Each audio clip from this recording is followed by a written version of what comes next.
L'Éternel te bénisse, l'Éternel te bénisse et te garde, fasse lever la lumière de sa face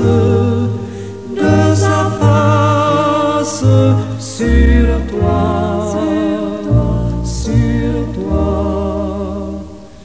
use de grâce envers toi et te donne la paix, et te donne la paix.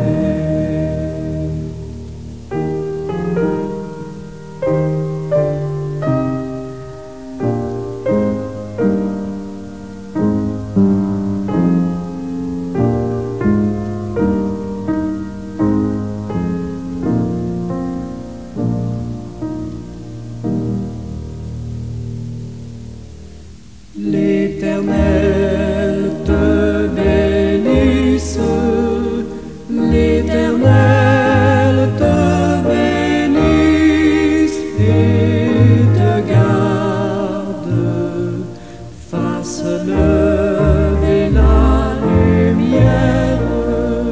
la lumière de sa face sur toi,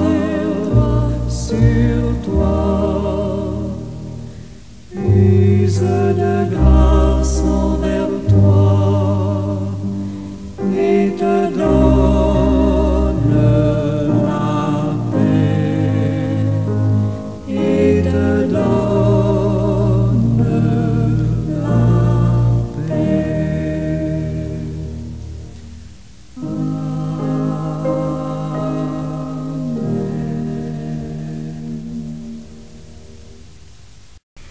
Bien-aimés du Seigneur et très chers amis en Christ, bon matin, bonjour, que sa paix, sa grâce soit sur nous tous.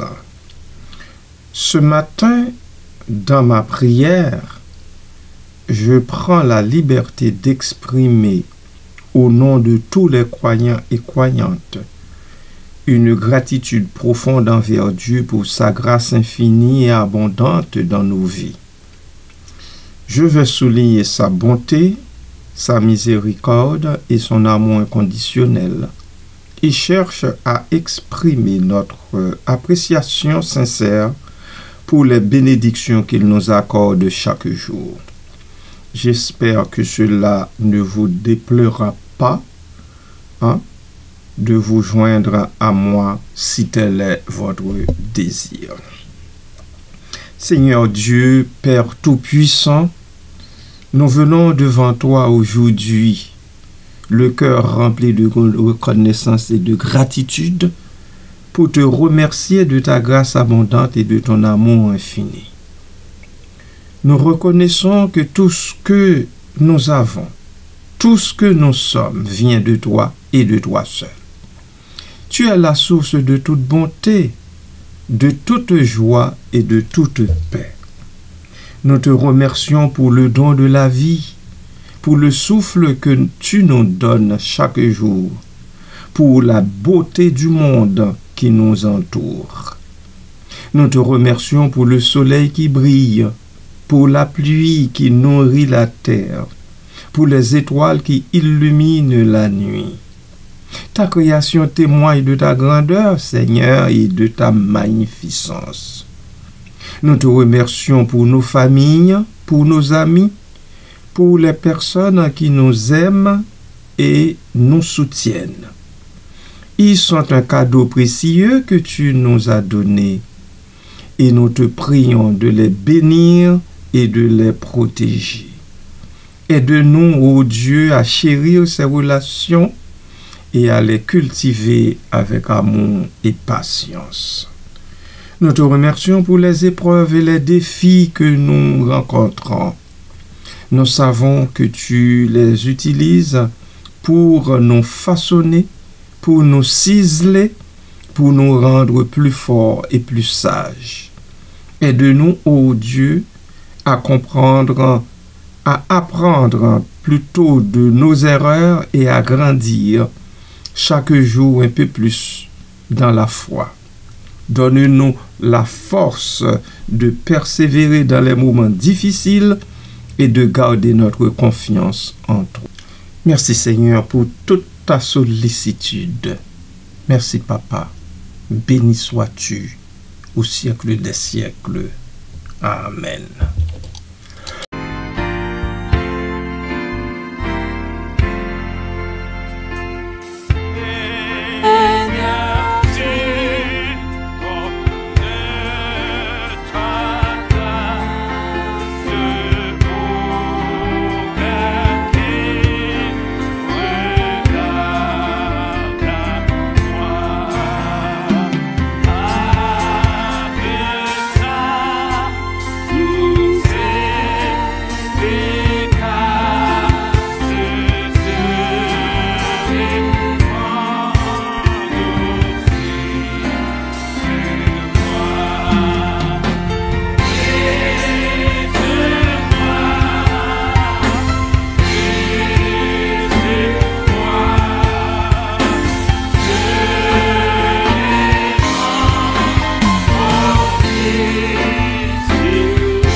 Une fois de plus, bien-aimés de Dieu, je vous souhaite le bonjour dans sa paix, sa grâce.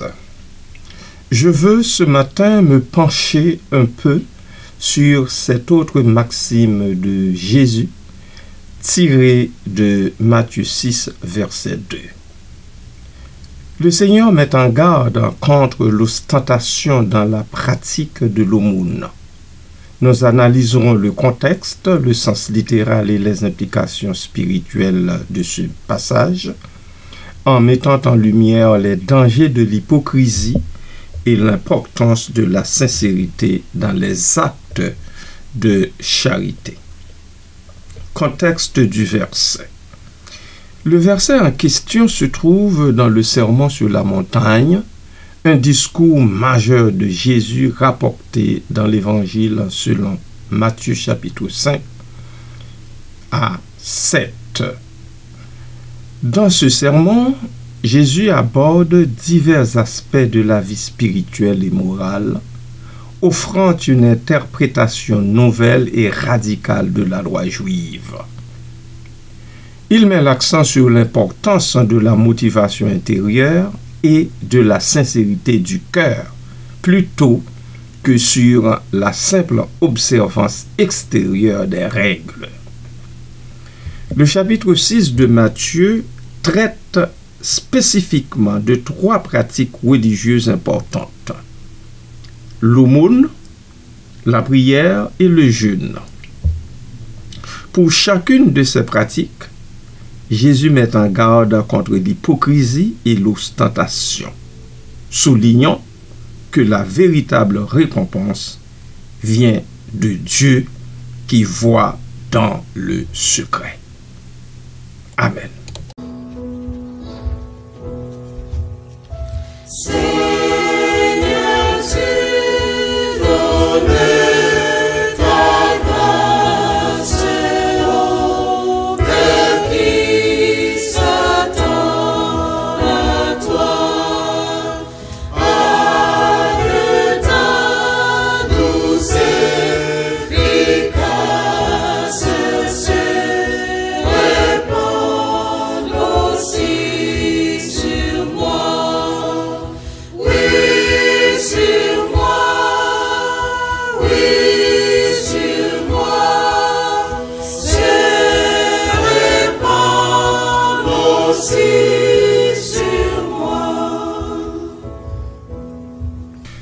Matthieu 6, 2 nous donne: lors donc que tu fais l'aumône, ne fais pas sonner la trompette devant toi, comme font les hypocrites dans les synagogues et dans les rues pour être glorifié des hommes. Lors donc que tu fais l'aumône. Cette phrase présuppose que l'aumône est une pratique importante et attendue.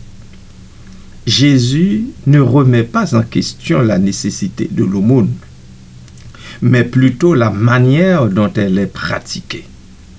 L'aumône, ou charité, est un acte de générosité envers les pauvres et les nécessiteux. Elle est considérée comme une vertu dans de nombreuses religions, y compris le judaïsme et le christianisme. Ne fais pas sonner la trompette devant toi. Cette expression est une métaphore qui illustre l'ostentation et la recherche de la reconnaissance publique. Il est peu probable que les gens faisaient littéralement sonner la trompette avant de donner l'aumône. L'image de la trompette est utilisée pour souligner l'idée de faire du bruit, d'attirer l'attention sur soi et de se vanter de sa générosité. Comme font les hypocrites, le terme hypocrite vient du grec hypocrites, qui signifie acteur ou celui qui joue un rôle. Dans le contexte biblique, un hypocrite est une personne qui prétend être pieuse et vertueuse, mais dont les actions ne correspondent pas à ses paroles ou à ses convictions intérieures. Les hypocrites cherchent à impressionner les autres par leur apparence de piété, mais leur cœur est loin de Dieu. Dans les synagogues et dans les rues, ces lieux publics représentent les endroits où les gens sont susceptibles d'être vus et admirés. Les hypocrites choisissent ces endroits pour faire l'aumône afin de maximiser leur visibilité et d'obtenir la reconnaissance de la foule. Pour être glorifié des hommes, c'est la motivation principale des hypocrites. Ils ne donnent pas l'aumône par compassion ou par amour pour Dieu, mais plutôt pour obtenir l'approbation et les éloges des autres. Leur récompense est donc limitée à cette reconnaissance humaine qui est éphémère et aussi superficielle. Amen.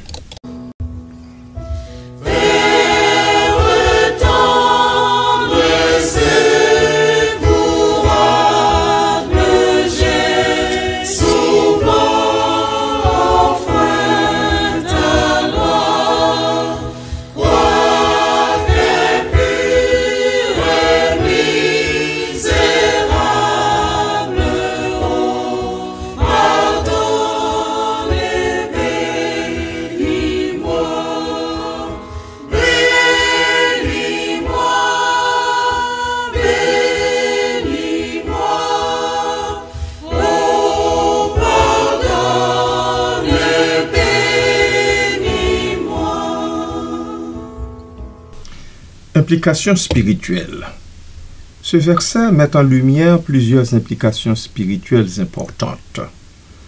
Je vais en souligner 4. L'importance de la motivation intérieure. Jésus souligne que la motivation derrière nos actions est plus importante que les actions elles-mêmes. Si nous faisons l'aumône uniquement pour être vus et admirés, notre acte perd sa valeur spirituelle. La véritable aumône est motivée par l'amour, la compassion et le désir de plaire à Dieu. Deuxièmement, le danger de l'hypocrisie. L'hypocrisie est un péché grave aux yeux de Dieu. Elle consiste à prétendre être quelque chose que l'on n'est pas, à tromper les autres et à se tromper soi-même. L'hypocrisie est un obstacle à la croissance spirituelle et à la relation avec Dieu. Troisièmement, la récompense de Dieu. Jésus enseigne que la véritable récompense pour nos bonnes actions vient de Dieu qui voit dans le secret. Dieu connaît nos motivations et nos intentions, et il nous récompensera en conséquence. Cette récompense est bien plus précieuse et durable que la simple reconnaissance humaine, bien-aimée. 4. La sincérité dans la pratique religieuse. Ce verset nous invite à examiner notre propre cœur et à nous assurer que nos pratiques religieuses sont sincères et authentiques. Nous devons éviter l'ostentation et la recherche de la reconnaissance publique et plutôt nous concentrer sur le développement d'une relation personnelle et intime avec l'Éternel notre Dieu. Amen.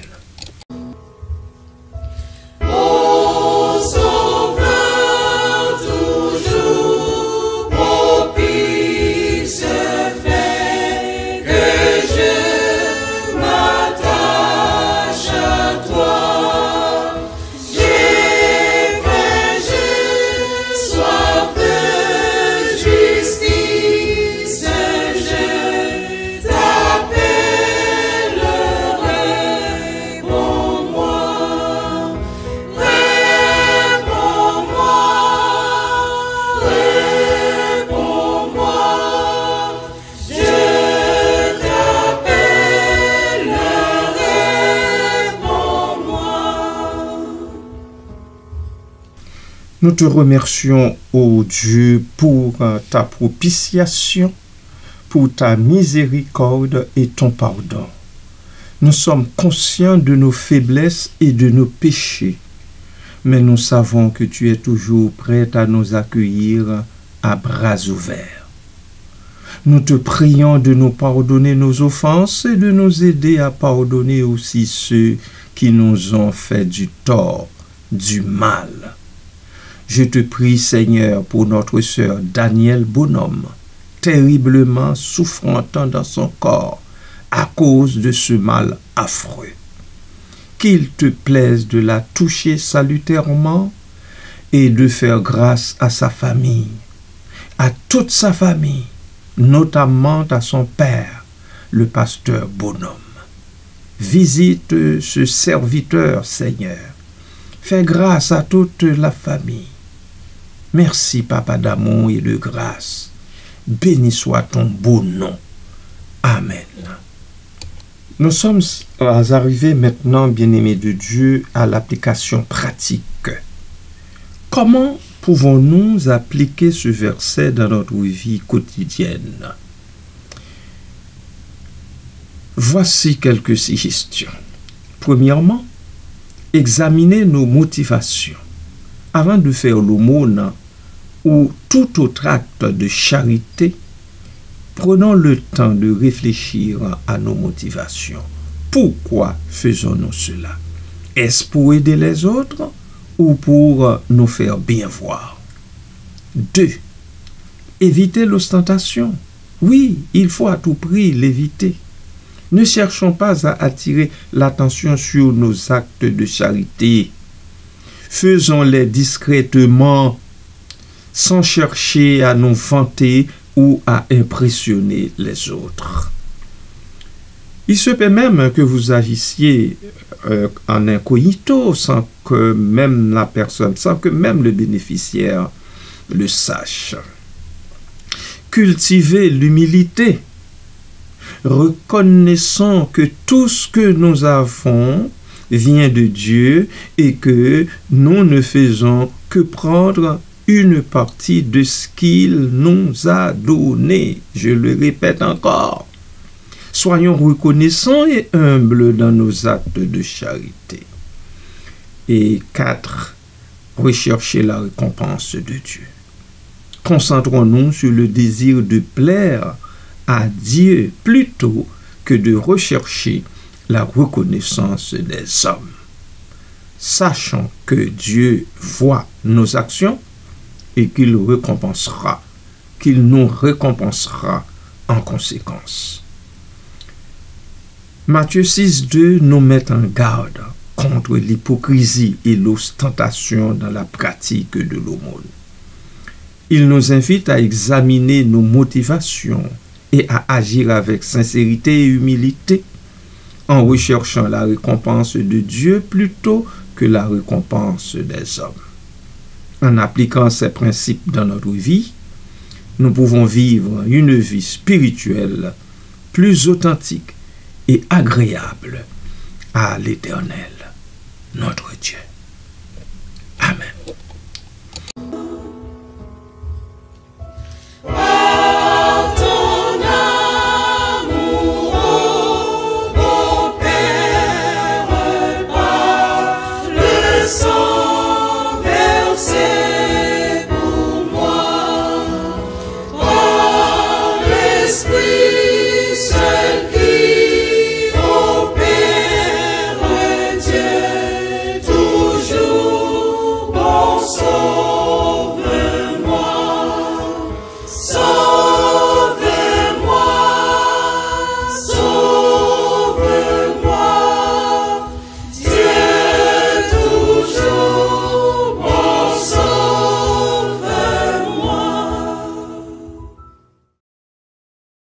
Prions.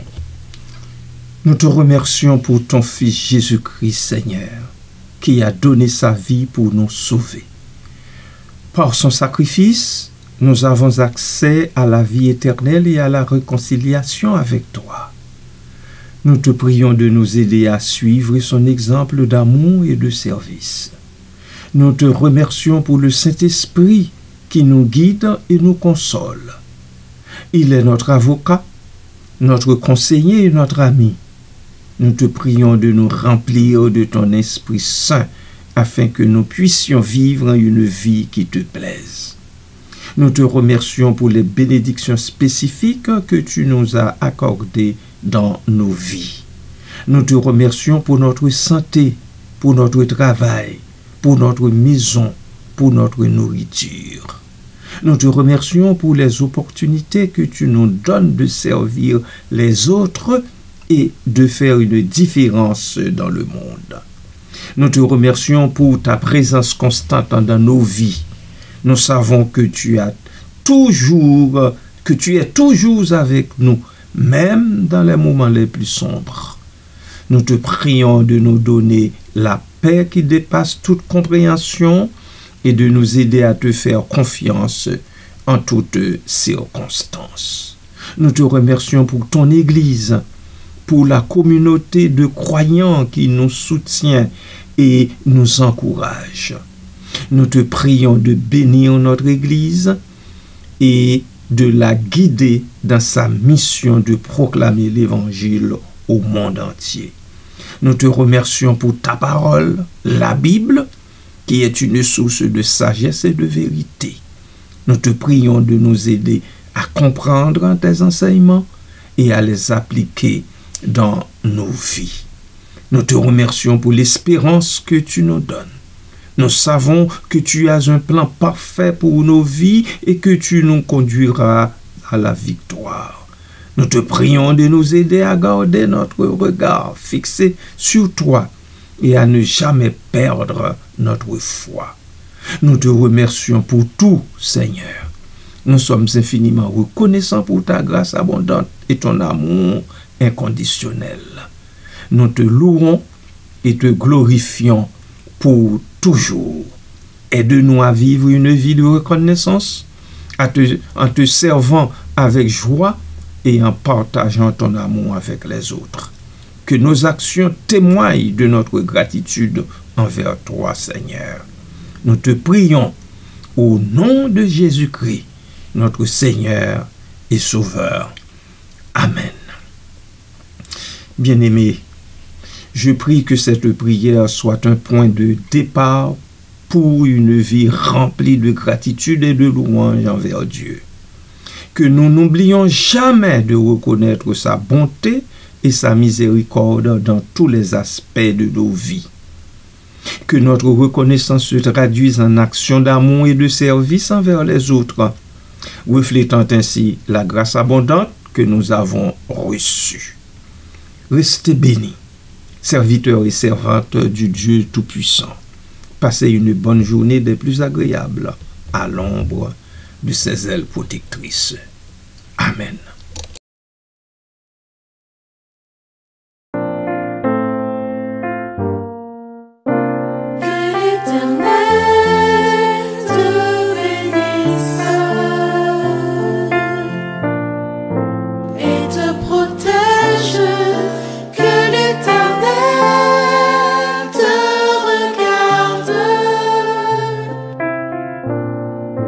Avec